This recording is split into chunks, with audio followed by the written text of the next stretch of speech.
da enorme gusto compartir la palabra en esta mañana y son mis pretensiones, hermanos, con franqueza lo digo, que nosotros podamos dibujar a la manera de nuestro Señor en tierra, dibujar en nuestra mente y en nuestro corazón el plan de salvación que ha dado nuestro Señor en nuestra vida para desarrollarlo diariamente.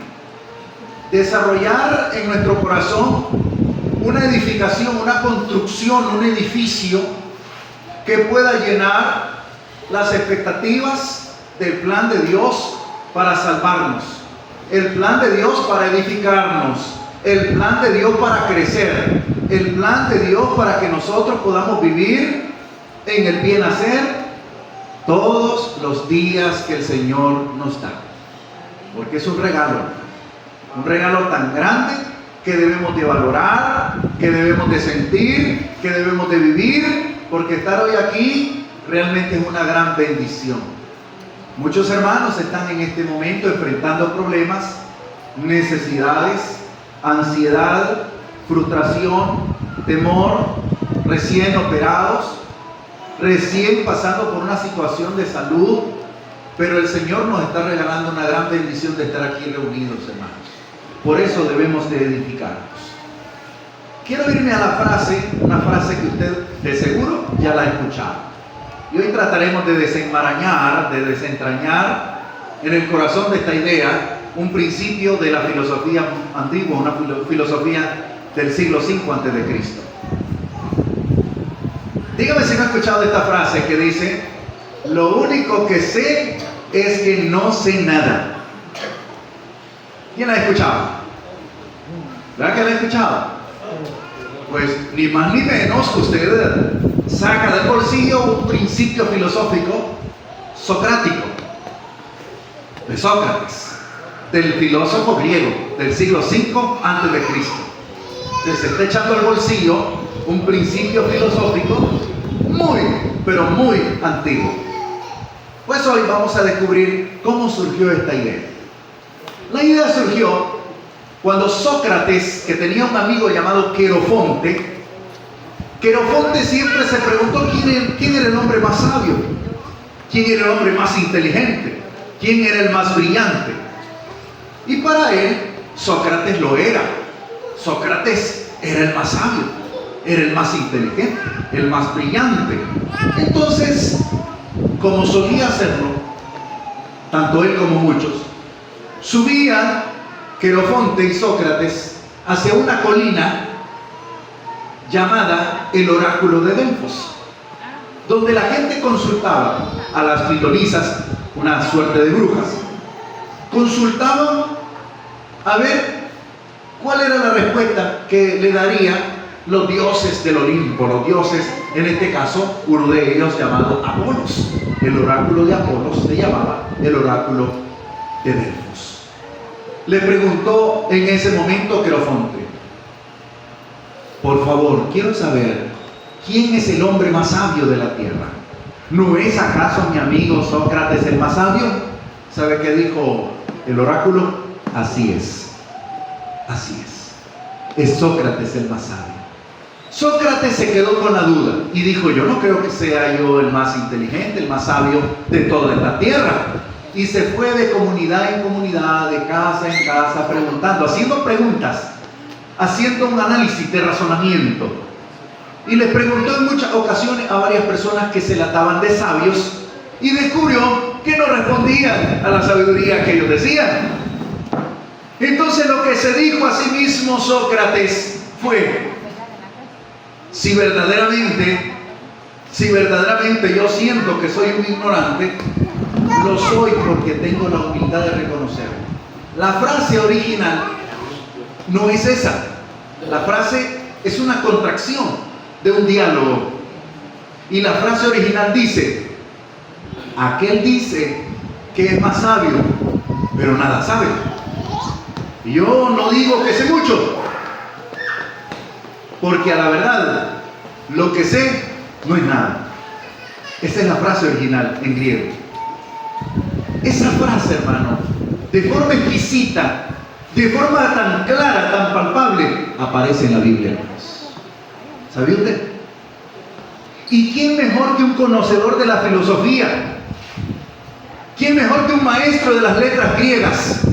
¿Qué mejor que un gran expositor bíblico como lo fue el apóstol Pablo en 1 de Corintios capítulo 3, versículo 18?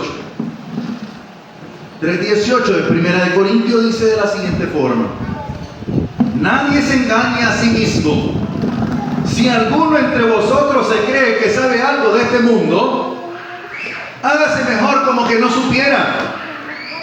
Hágase ignorante para que llegue a ser sabio. ¿Sabe qué es lo profundo de esta reflexión filosófica al final del apóstol Pablo? Que la clave del discípulo de Cristo se basa en la humildad para poder aprender. Es decir, que usted se vuelva una persona que deja margen para mejorar. Que cada día, que cada instante, que cada momento usted dice: no, yo no lo sé todo, yo tengo que aprender. Yo quiero aprender y evolucionar.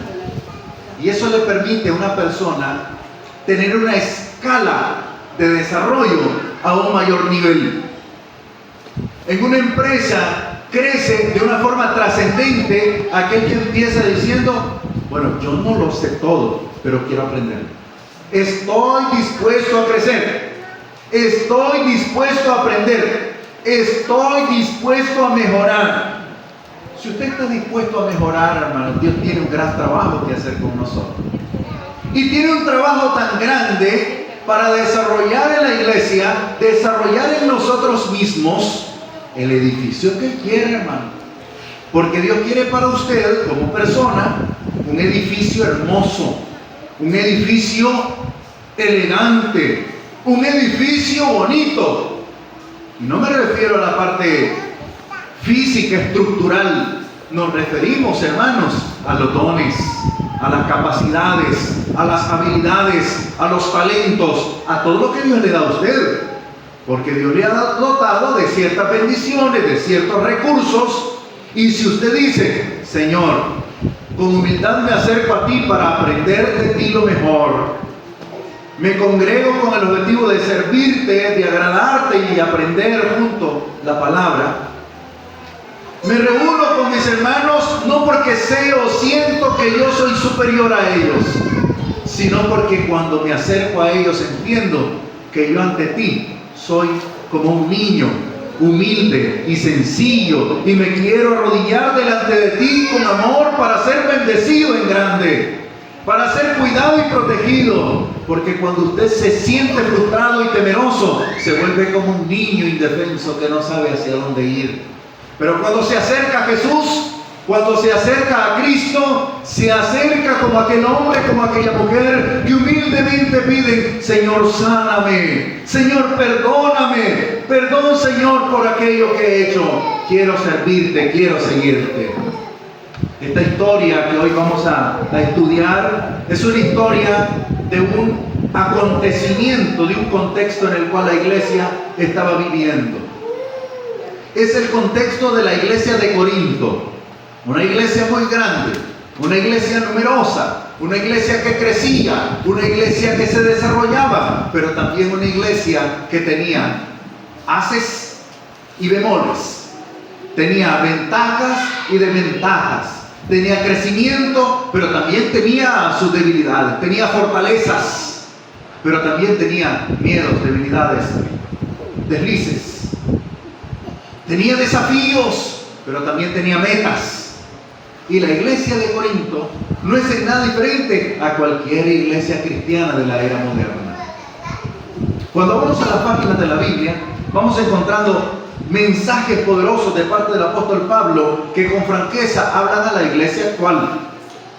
Hablan a la iglesia de una forma directa, la confrontan, la corrigen, la conducen hacia donde debe ir.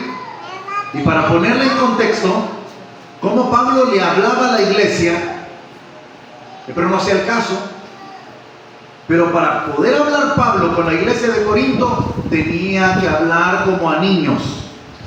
Vaya usted por favor a 1 de Corintios capítulo 3, versículo 1. En la carta que Pablo escribe a la iglesia de Corinto, en el capítulo 3, le escribe a la iglesia, aún sabiendo que la iglesia sabía mucho, sabía tanto, entendía de la filosofía, entendía del dialecto, de la forma, de la estructura lingüística que usaban los grecorromanos para poder dirigirse ante un plenario. Eran grandes oradores, eran grandes expositores, eran grandes figuras de la Roma de la época. Por lo tanto, Corinto se ensalzaba como un baluarte financiero, como un baluarte científico, como un baluarte de literatura, como un baluarte de filosofía, pero en la parte espiritual, hermano, estaba perdido. La iglesia de Corinto estaba enclavada en un rincón, en un espacio que tenía una abertura marítima donde los barcos entraban a esa cuenca, a ese espacio marítimo llamado istmo. Y en ese istmo pasaba, hermano, pasaba el barco y llegaban navieros de muchos lugares, de muchas regiones. Y estos navieros pasaban porque allí había un templo dedicado a la diosa Artemisa, una diosa que tenía 400 sacerdotisas, descubierto su tórax al servicio de cuantos navieros pasaban por ahí. A tal grado que para hablar de Corinto se usaba un verbo. Se decía, vamos a corintianizar, que significa vamos a pecar, vamos a vivir la vida loca, como dice el cantante puertorriqueño. Vamos a corintianizar. Corinto es la segunda ciudad más pecaminosa de la época. De las 40 provincias relevantes de Roma, era la segunda que ganaba en el ranking de las más pecaminosas. Entonces Pablo le habla a una iglesia que está enfrentando problemas morales, problemas éticos, problemas de filosofía externa. Y a esta iglesia Pablo le dice, de manera que yo, hermanos, no pude hablarles como a espirituales, sino que tuve que hablarles como a carnales, como a niños en Cristo. Ojo, Pablo usa la palabra carnal, viene de la palabra carne, sarx, y carne aquí se refiere a personas no creyentes.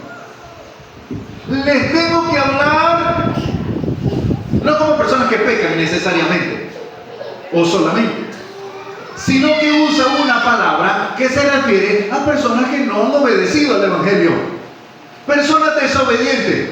Les tengo que hablar como que nunca han oído el Evangelio, como que nunca han escuchado el mensaje. Eso, hermano, es peligroso. Cuando el cristiano, porque ellos son cristianos, no bautizados, pero no vivían conforme a la palabra, no aplicaban la palabra, no sentían que la palabra era lo principal eran sus cosas personales, su filosofía, su mundo, sus cosas. Pero no nos pasa a nosotros a veces lo mismo, que no vivimos el cristianismo con un enfoque de 24/7, vivimos el cristianismo de 9 a 11 los domingos, de 5 a 7 los martes, de 5 a 6 los jueves, y de 5 a 6 los fines de mes cuando hacemos culto hogareño. Pero el resto de la vida, como si nada, como que nada ha cambiado, como que el mensaje entra, hermano, y se disipa en el camino, como la gasolina, que ustedes abren la botella de gasolina y a los 2 días, si está abierta, se le disipa. Deje un carro parqueado sin moverlo, el calor, el vapor hace que se evapore.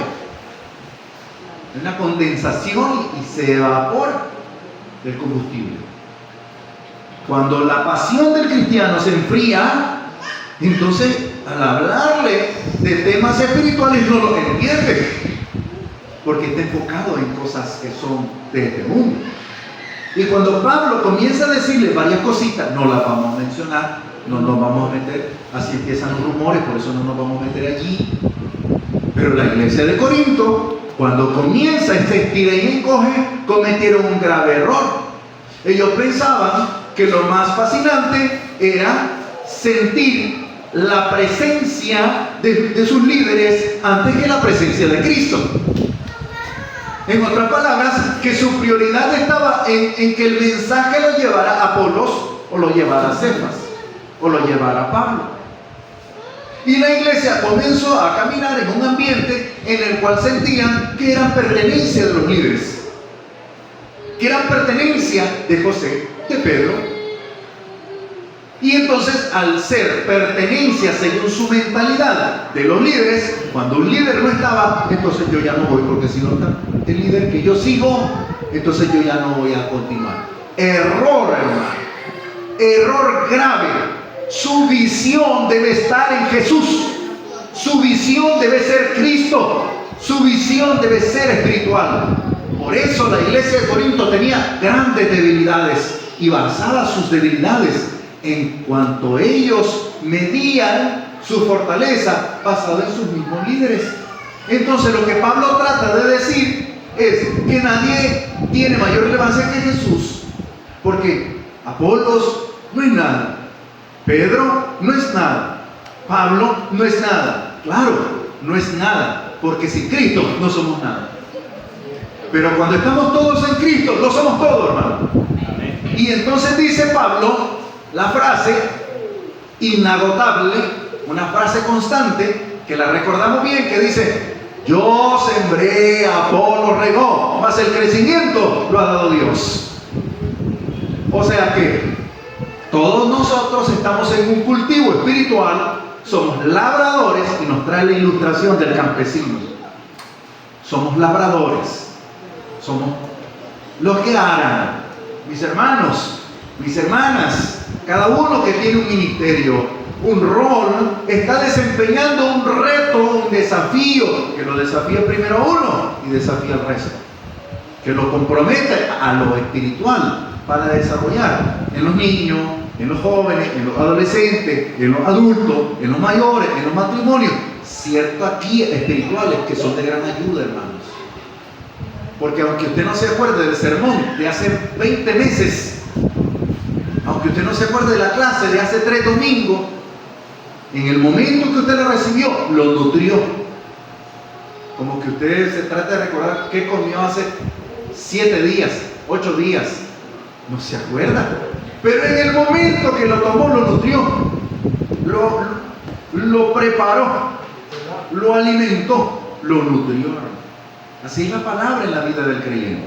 Lo nutre, lo hace crecer, lo hace despertar, lo hace madurar. Por eso, en esta carta de Corinto, es una carta preciosa, que nos deja grandes enseñanzas, y entre ellas, el tema de que nosotros somos un cultivo, y uno siembra, y el otro riega, y el otro aporca, y el otro sigue regando, y el otro sigue aporcando, y todos somos servidores de Cristo.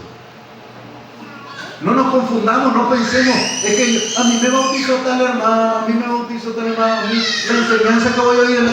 No, hermano, todos somos siervos, todos somos uno en Cristo.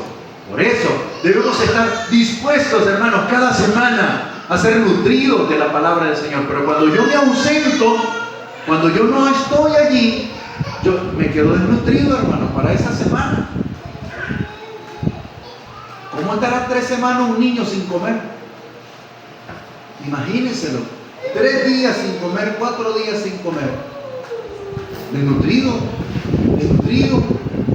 Requiere de Ensure Advance, requiere de Pediasure. Ya no es de Similac, ya no es de las leches comunes, de los lácteos para niños en edad temprana. Es para niños que tienen problemas, para niños que están en estado de desnutrición grave. Y la iglesia tiene que revisar esa parte. Cada uno de nosotros, es nuestro deber acusarnos, preguntarnos a nosotros mismos: ¿será que yo estoy dando mi entrega total al Señor? ¿Será que yo estoy realmente rindiendo mi vida espiritual como se debe? ¿Será que me está afectando el no congregarme para que yo en mi casa esté diciendo un montón de palabrotas?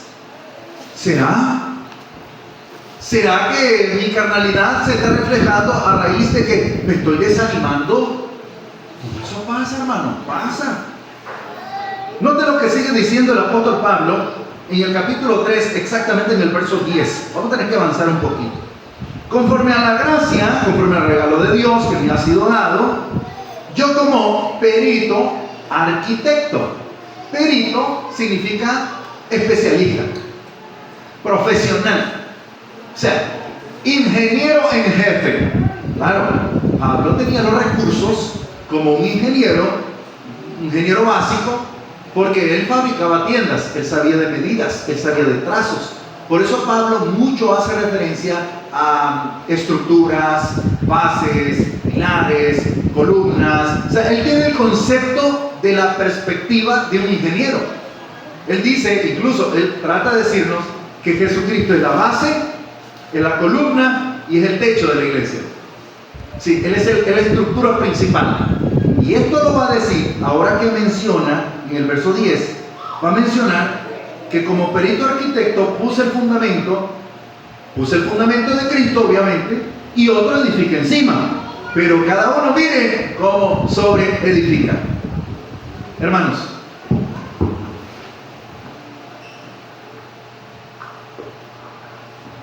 buenos días, hermano. Congréguese. Buenas tardes, hermano. Vaya a la iglesia. Se ha perdido mucho, se está desanimando, hermano. Eso significa que la persona, cuando eso ocurre, cuando usted escucha ese tipo de palabras de cualquier hermano, significa que usted no está sobre edificando y que otros están mirando su falta de edificación. Y cuando otro observa, significa que es demasiado notorio. Significa que es muy visible. Que es tan perceptible al ojo del hombre, al ojo humano, que es más delante de Dios, hermano. Porque cuando un hermano se desanima, se enfría, se agobia, siente que el culto es como aburrido, siente que la clase podría estar lo más bella, pero cuando no tiene usted el corazón puesto allí, usted no siente, no le da el sabor de la clase de la mañana. Más bien yo sentí que los hermanos no querían que terminara la clase, querían que siguiera. No así para el mensaje de ahora. No, Dios, hermano, yo sé que los hermanos están entusiasmados, quieren seguir escuchando la palabra. Amén, hermano. Pero dicen,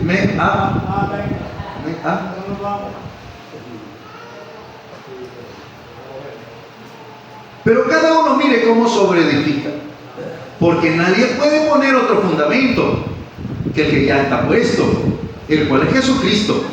Y si sobre este fundamento, o sea, la base del Evangelio, la pureza del Evangelio, otro sobre edifica y pone oro, plata, bronce, piedra preciosa, madera, heno, hojarasca, cualquiera cosa que se ponga allí, la obra de cada uno se hará manifiesta, o sea, se va a revelar, porque el fuego la va a declarar. Pues por el fuego va a ser revelada.